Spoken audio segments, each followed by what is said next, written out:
To End of Search. I'm Scott Sanders and I'll be your host today. Now normally we do speedy reviews about some kind of other people's stuff online, restaurants, fun places to go, but today we're going to show you what we do for a living. Now this is Sanders & Company. We do USAA contracts, Liberty Mutual, and State Farm, and normally 90% of them is USAA. Now if you don't get an 8 or higher on your reviews, it's considered a 0, so they weed out all the bad people. You're not going to find us in your phone book, you're not going to find us on Craigslist or Angie's List, so you can't go looking for us. We're like the Men in Black. We're basically exclusive to insurance companies.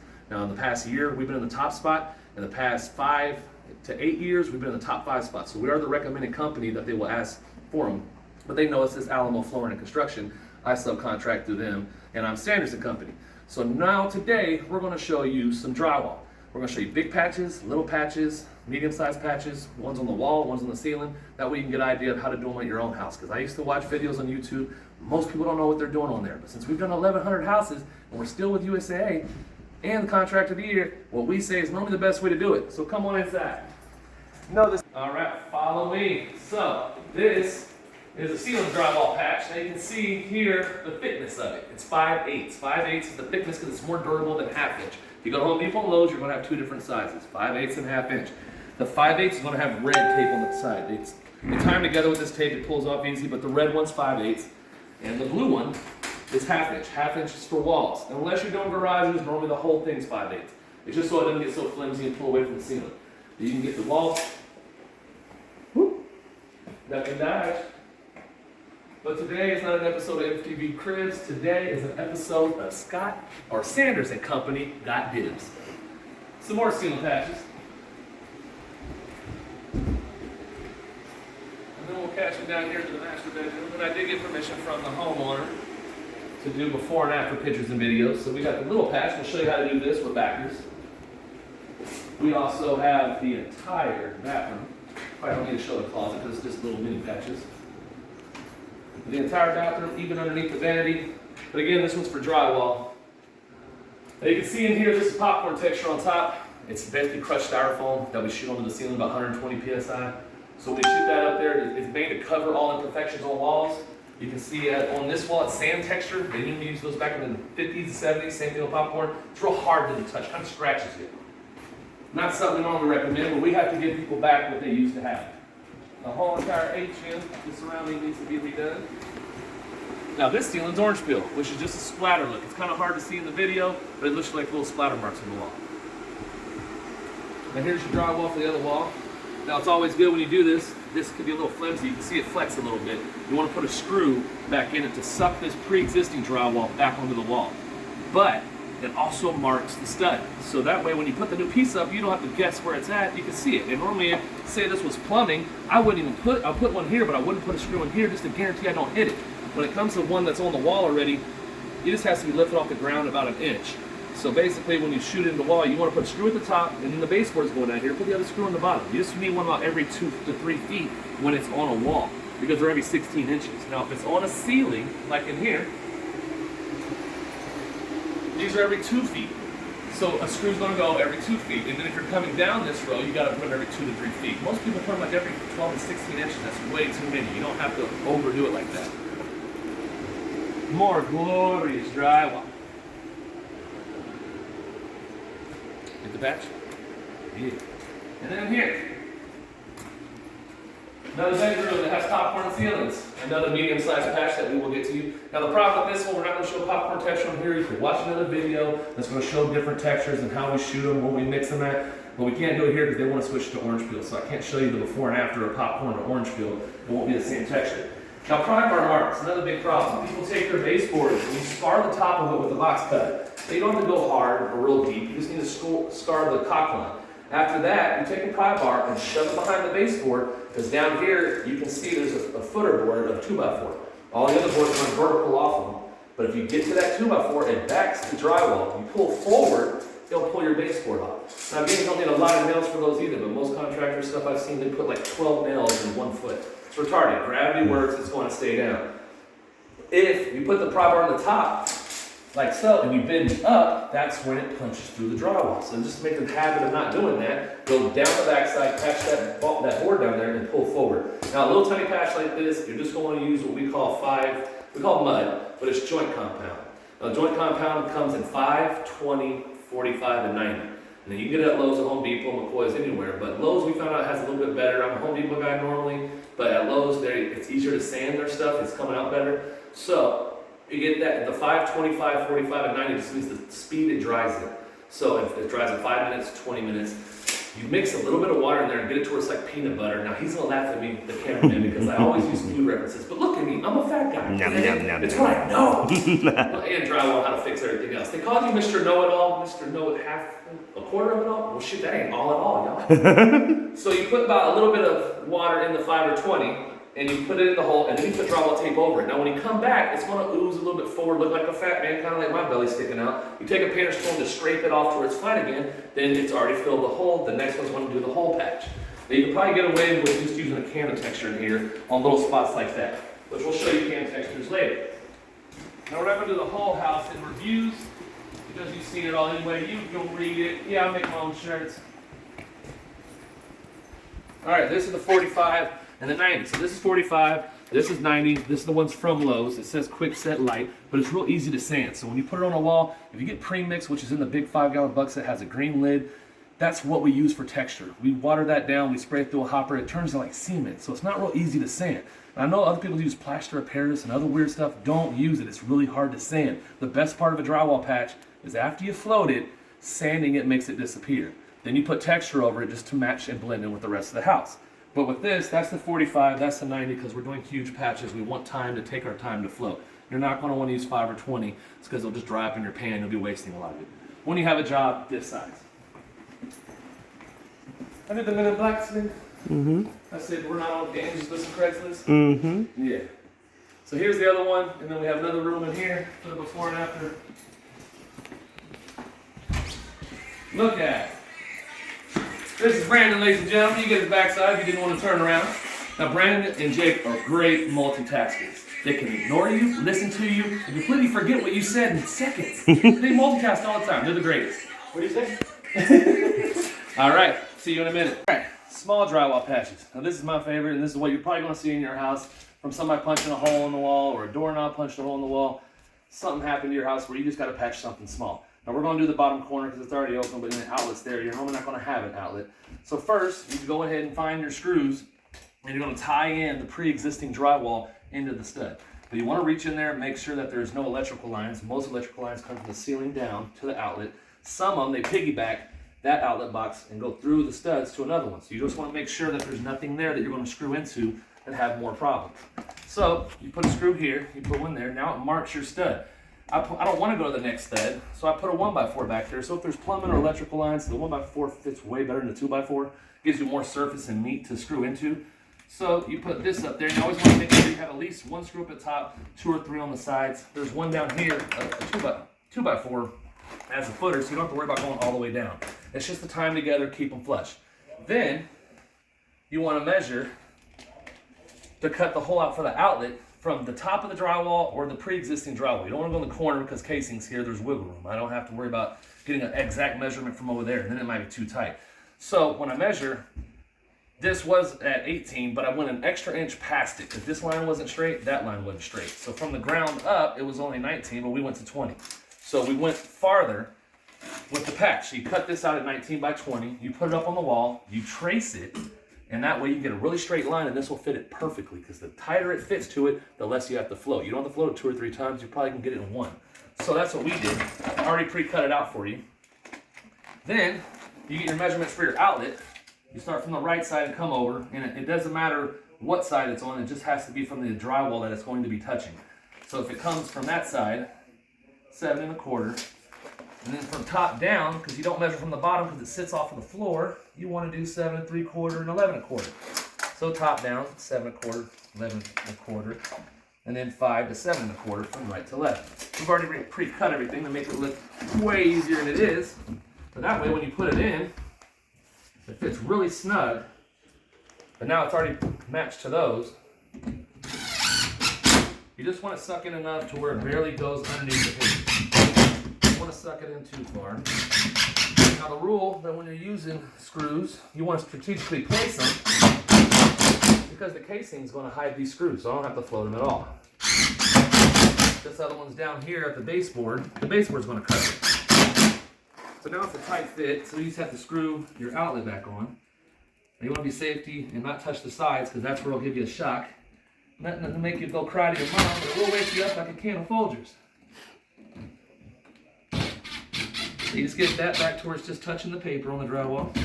The outlet's going to cover most of those.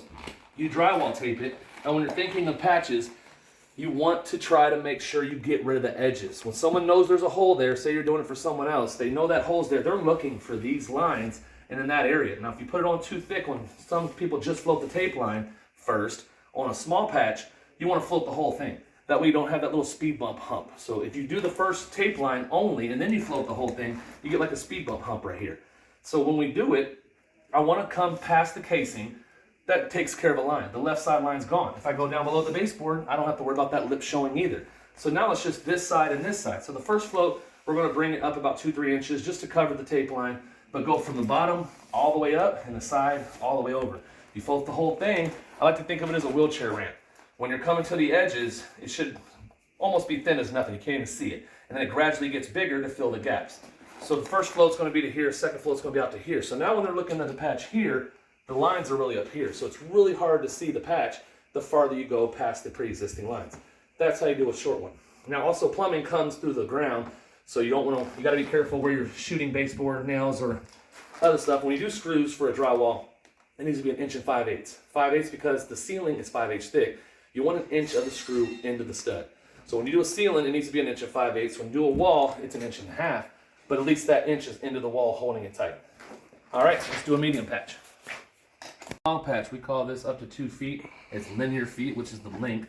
So again, casing's going to be over here. It's going to be covered, so you have some wiggle room between that and the door jamb. You can see here, this is what you want to do is take your paint sample. So if you're at home and you want to color it, the wall the same color of paint that you already have, you just barely scar it out and then take a painter's tool or something flat and wiggle out behind it. You don't want to make the whole patch, so you don't have to float the whole thing again. It makes it simple to get a laser, because Home Depot and Lowe's can laser that and get this color within a shade or two. Now when you paint, you don't want to just touch up the one spot, just the affected area. You want to paint to the next corner, because in a corner you can't see the difference if it's a shade off from the left or right wall. So again, you fill up underneath, make sure that there's no electrical wires in there. Put your screw in. You don't want it way towards the edge. You want it about 1 inch high. And you can see this one runs in there. And again, this is why we use coarse threaded 1 5/8 inch screw. This is 1/2 inch thick. Do you see how close that gets to that wire? So a good electrician will put them somewhere in the middle, but see, it leans a little bit farther to the other side. So coming from the other side, that could probably pierce it. But again, half of it is going to be the drywall. 1/2 inch is going to be the drywall. So it's going to stick out about that far. That much into the meat, or the 2x4. So if you're doing this by yourself, get you a little spacer. It could be anything, as long as it's about 1/2 inch or more. This is an old piece of drywall. You can put that underneath it. That way it lifts it off the ground for you, if you're doing it by yourself. So get that one lined up. Now you can always get it to go right halfway on the stud, so you can screw it on this side, and then the next piece you have a piece of the stud to screw it, or you can use the whole 8-foot piece. Say this came out to the middle of it, like we do on the small patch. You put that behind it, you screw 2 screws here, and once this runs down it, you screw it into here, and then the next piece screws in there, and it ties it all together. That way you don't have to worry about doing exact measurements, and it gives you more meat of it to hold on to. So it's always better normally though to use a pry bar, and you pull it down, it'll lift it up. That's great for the video, huh?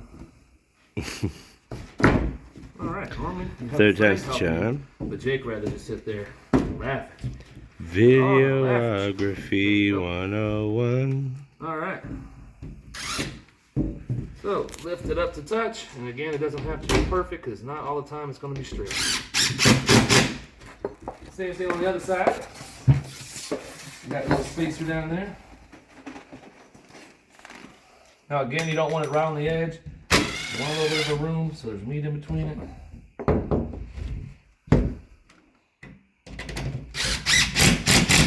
As you can see, we redid all of our studs, tied the old pre-existing in. That way we can go straight down it. Now again, you just want to hide them.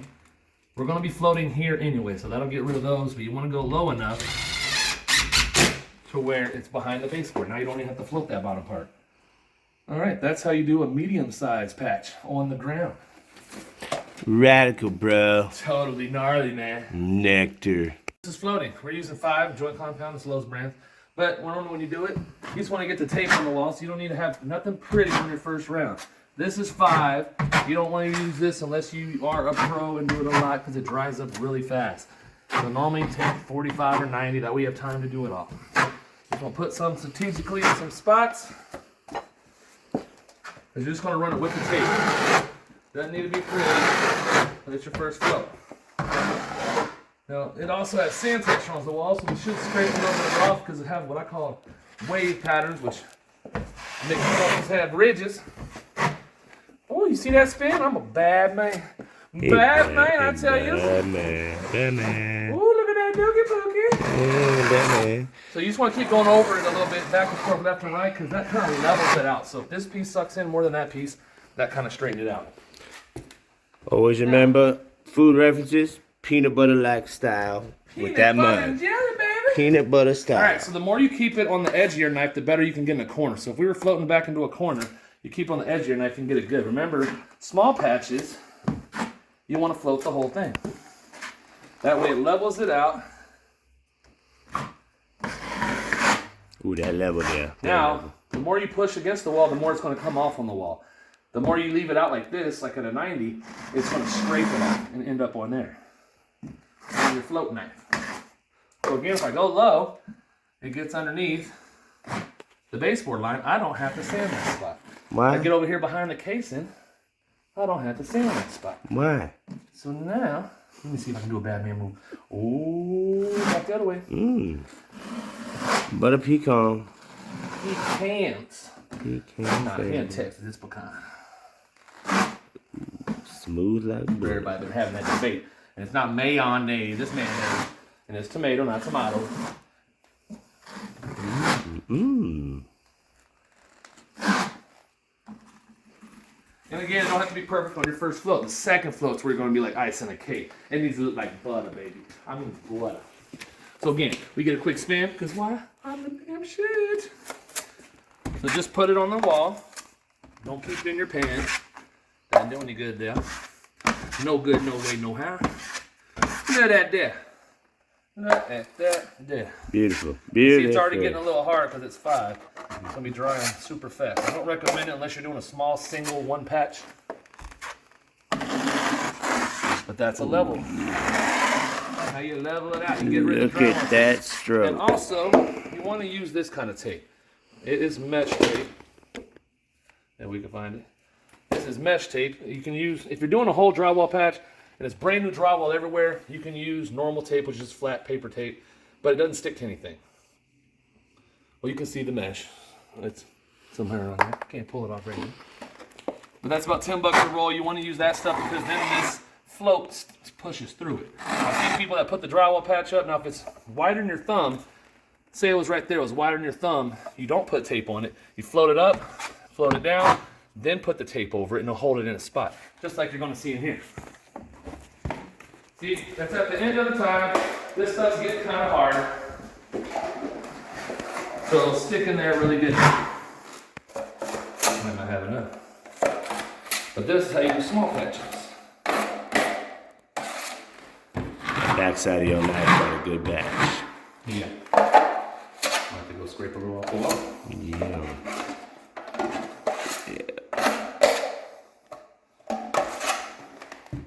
So you can get in there good.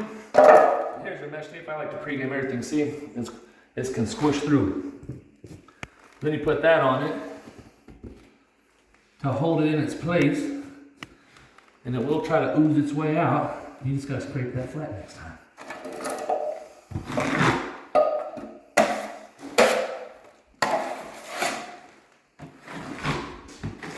Now again, we're in the corner, so I want to go all the way to this corner now that below the baseboard. You can cock that little edge or lightly sand it, but that way it's just the top on the right side.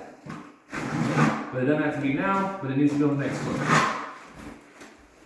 That's how you do your first float on small, medium, and weird patches, because we're weird. Free decide, free publicity. All day, every day. 7 days a week. I'd love to see you try to climb back through that hole, man. Going out the You hole climbed now. in the hole.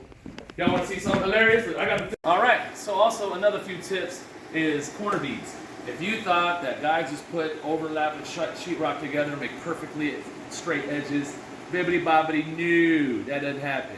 So we use corner beads. This one's a 90-degree angle. They also sell bullnose ones, which are round. But when you put them in, you measure from top down to the floor. Obviously, the base floor's down here, so you can leave a little leeway for where it's going to be tough. But you don't want to just put it on and just screw left and right equal with each other.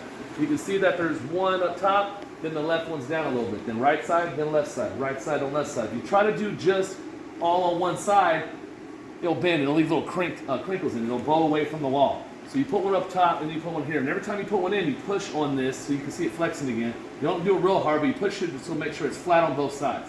That way, and it doesn't have to be perfect. If you have a little gap on the side, you're going to be floating anyway. Floating is also like a glue. It's going to stick other stuff to the wall. So you don't need a million of them. But also, drill tips. They sell this little tip that countersinks them, so it barely puts it into the drywall, but this little silver rim stops it onto the drywall so that it sits about perfectly flush. You don't have to go buy a drywall drill just to be perfect with it. They sell these at Home Depot. I think there's like 4 of them in a pack for like 10 to 15 bucks. But yeah, you put it on your tip. I wish it was magnetic because it would really hold the screws better. But if you're going along, you want to use this. You don't hear nothing. That way you can test to see which ones aren't sunk in. This one's not. Obviously, this is not. Hear that little thump instead of nothing? I hear it. That way you know you don't want to have it on one end. But the best thing about these, you just hold the trigger down and hit it. When it gets to the end, it's going to leave a little ring, but it doesn't let you go any deeper. So you don't have to worry about sucking them too far. Now, what if you suck it in and you hit nothing? It just spins. You hit the reverse and try to back it out, it just spins.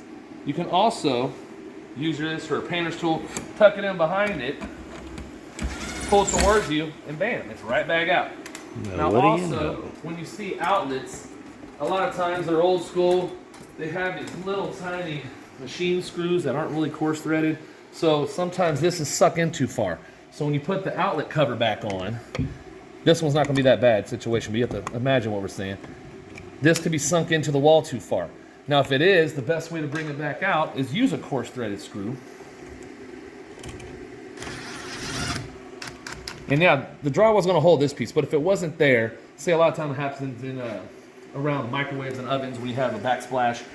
That way you don't have to move the box. You put a little spacer behind it. You can use the coarse-headed screw to bring it back up to the front so that it sits flat with your outlet cover. So we'll be doing sanding and texturing next. Stay with us. It's getting better. And don't be judging me in the comments because this is the first video we ever made. I'm pretty sure when Bob Vila made his first video, he was stuttering in his basement in his grandma's house. So give me a little break. No comments about, oh, Scott, oh, you didn't say this or you forgot that. I don't want any hate. I know this job, but it's just not used to doing it to a camera. So bear with me if I'm stuttering or talking too fast. Remember, you can pause or rewind. It's that simple. Bibbidi bobbidi. Bristle brush boys out. Bristle brush boys. Look at that boy there. Yeah, all right, so after the first float, you're going to be seeing a lot of ridges and a lot of stuff. It doesn't have to be perfect. It's the first float. So you take a little flathead, a painter's tool, or a floating knife, anything that's solid, and you'll find the ridges, and you just want to scrape them off. That way when you do the next one, it doesn't like hit you on the way down. It's not like hitting a little bump. So you'll scrape off all of them. It doesn't have to be perfect again.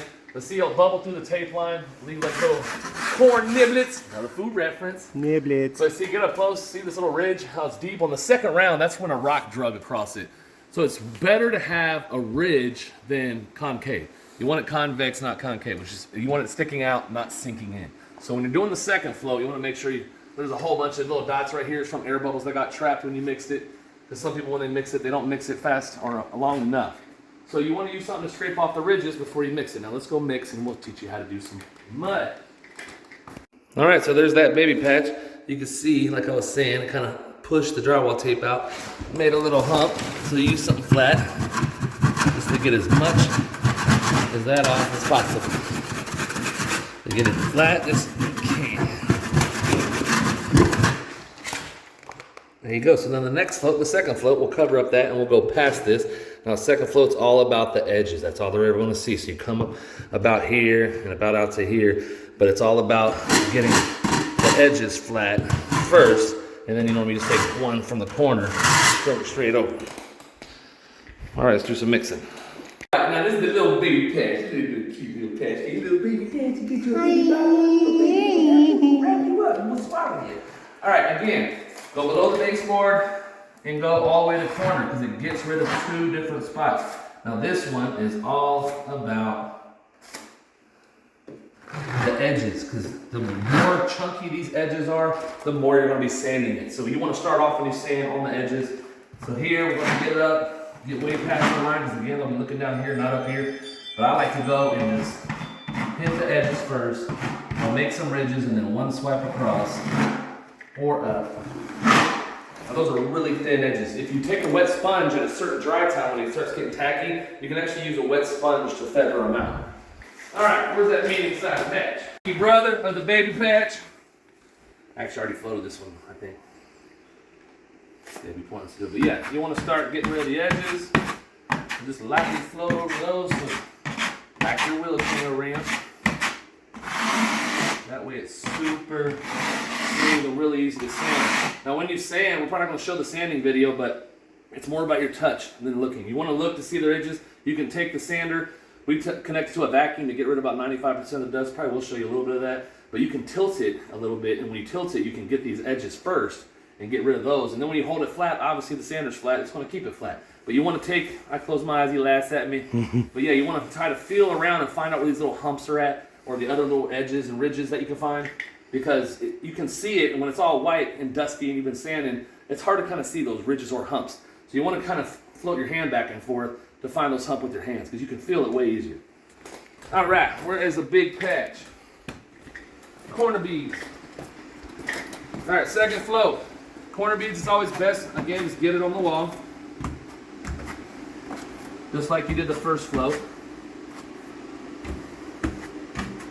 Now to level it, the corner bead sticks out a little farther, and there's always a little gap here that is recessed.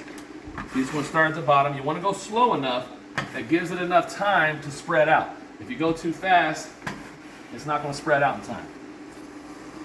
You find the gaps, put some more pookie in it, and then you get a straight edge. Don't worry about it hanging off. When that hardens, you can take this blade, go straight down it, and knock those little crusty crunches off. Why has it always got to be a food reference? Because we hungry all the time. Oh. All right, we'll show you sanding next. Beautiful. All right, now we're gonna be mixing sand texture. Now most houses that are really old, 50s to 70s, they use sand texture. After that, what became popular was orange peel and knockdown. Orange peel is normally gonna be your pre-mix, your joint compound. You can mix it by the bag, but normally we buy the white buckets at Home Depot with the green lid. They're also at Lowe's. And it turns like cement. It's not cement, but it hardens really hard, so that's great to paint. You will scratch across it, it's not gonna leave indents and scratchings. So this is sand. In San Antonio, you can get it from Merco. That's what the bag looks like. So normally you want to put quite a bit of water at the bottom, about that much of a 5-gallon bucket.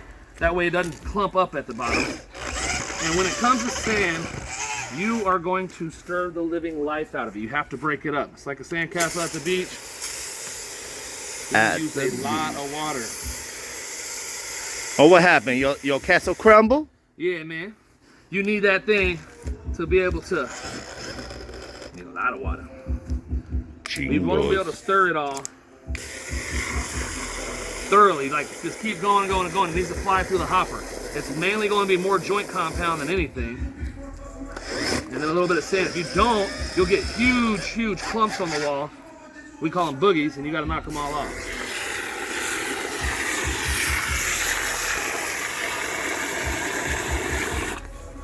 Pause it. In the bucket. See all those big, huge chunks? You're just going to blend this and blend it. Make sure you get the bottom. But if you put it on the bottom and turn it at a 45-degree angle, it should flow really, really freely. Now you're going to see a whole bunch of chunks in it, and you're going to want to keep stirring it until there's not. And normally it takes about anywhere between 3 to 5 minutes to stir the life out of this. Just when you think it's too smooth and you may be breaking it up too much, that's normally where it's good.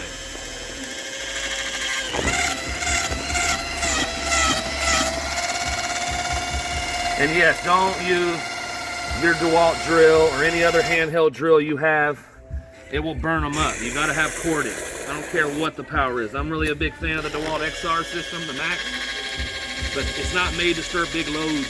You only need to have about that much in a bucket. Yeah, you can use that drill to make it fast. If you're doing something small, But anything that's over 2 gallons, you're going to want a real heavy-duty drill. All right, we'll show you here in a second when to pour it in the hopper how to shoot it on the wall. Right on.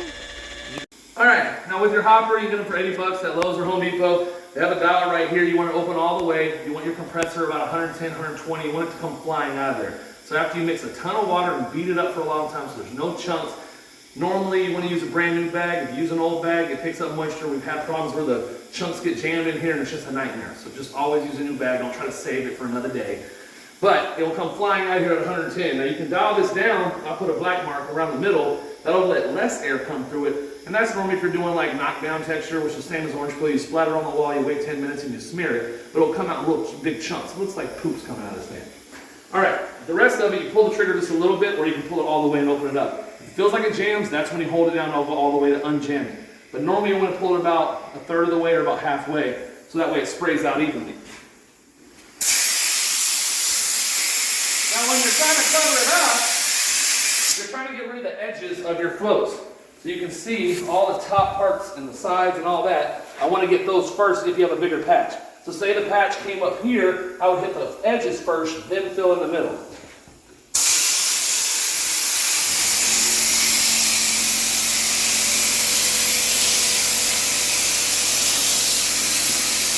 Now you know you got a good texture in sand if it comes flying out of there. Shouldn't hold you up at all. Popcorn sand texture should just come flying out of the gun. Orange peel is about half the speed, and knockdown is going to just ooze out of it in big old chunks. But that's what you're going to look like with sand. So see, here's a bigger patch. I want to aim for the edges first because you want to get rid of those. That's what the customer will see. Then you fill in the middle. And you don't want to hit it too long in one spot or go over a spot you hit already because it'll make craters like the surface of the moon.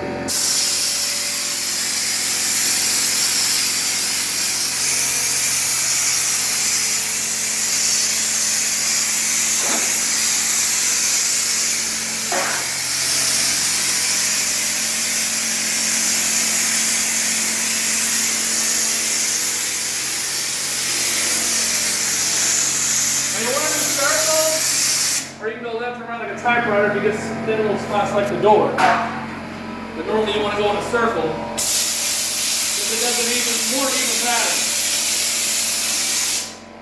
Alright, we're going to use a shield to catch that. Y'all don't need to see that video for now. But that's how you shoot sand texture. Next is orange peel. Alright, now this is orange peel. Now you can buy it in the box, and you can just take it straight out of the box, but you normally want to make it runny. If you just try to shoot it as it normally is, it comes out really, really thick, real blotchy, and you don't want the blotchy look. You want to kind of look at it and where you can't really see it until you get kind of close to it. It's called orange peel. It should look like the outside of an orange. So you can see it says all-purpose mix. I like to buy these because if you buy the boxes, it's 2.5 gallons, but this is a 5, so you buy 2 boxes, it's the same price, but then you get the bucket. The buckets are $4 or $5 anyway. So why not end up with the 5-gallon bucket? So these have already had enough water in them. You add, I don't know, I normally like to take out about, I take it out to about down here, so probably about a gallon out, and put it into another batch, and then we fill it up with water almost back to the top. So that way, when you're stirring it, you know it's going to be pretty good. Medium to light orange peel, when you can put the drill in the middle at the bottom, raise it 2 inches, tilt it at a 45-degree angle, and it flows about that fast. If you start getting it really, really runny where it's kind of squirting and splashing everywhere, then when you shoot it, it's going to come out like water and it's going to leave craters in the wall, just like the face of the moon. And you don't want it to look like that. So the batches, and it should still be able to stick to it, but ooze out a little bit because it's going through a hopper.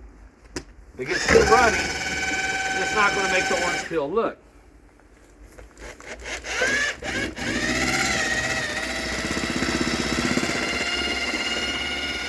This is how you make big batches of orange peel. Now, if you're doing knockdown, you want a lot less water than this, about half the water you put in here.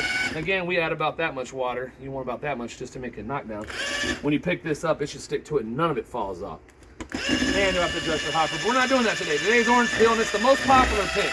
I say if you're going to do your house, you have some spots, do your whole house in orange peel, it's the easiest to match.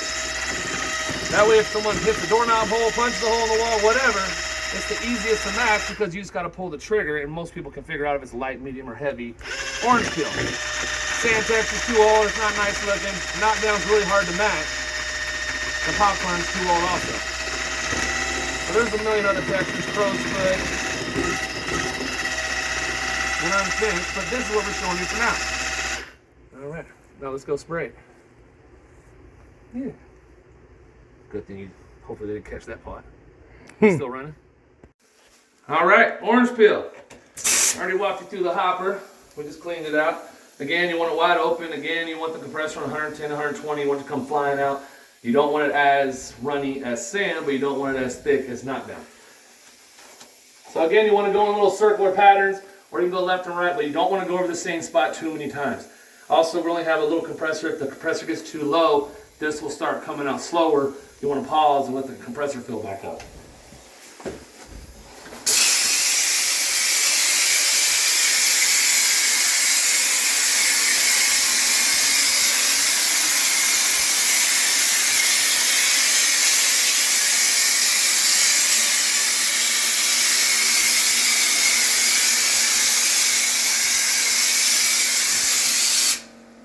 When I'm shooting orange peel, I'm normally trying to keep this about halfway. I have a habit of putting my hand up there and using my knuckles on top of each other to push it onto my knuckle. A little secret to keeping it halfway, making it easy so you can be consistent. But this was old popcorn. I don't know if you can get it in the video. You can scrape it down. If they primed it when they first shot it on, you can just shoot orange peel right over it. It's going to turn into like cement. You're good. Or if you want to get the popcorn completely down, you can wet it with the pump sprayer, and then when you scrape, you'll get down to regular drywall. The popcorn was used to cover up all the little nooks and scratches and all the, when they use a nail gun, they put little divots in there like when you're golfing little holes. So you have to refloat all those just to before you texture again. So we found it easier just to scrape off all the styrofoam part of the popcorn. That way when you shoot the orange peel on, it turns into like cement again, then you can just paint right over it. But you do have to get all the little chunky parts off. You don't want to get it down to drywall. This makes it way harder. Ain't that right there, Jake? Yeah. Yeah. In the words of the late and great Prince. Alright. That's how you shoot orange peel. Alright, this is the ending product. The floors aren't done yet, so it's still a little dirty and stuff. But this is what happens when you get Santa's Home Improvement or Santa's and Company. Remember this room?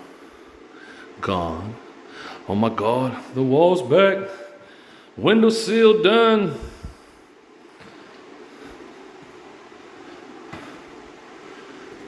The whole ceiling's back. You remember the hallway. We did the big patch here. Hallway's completely back in.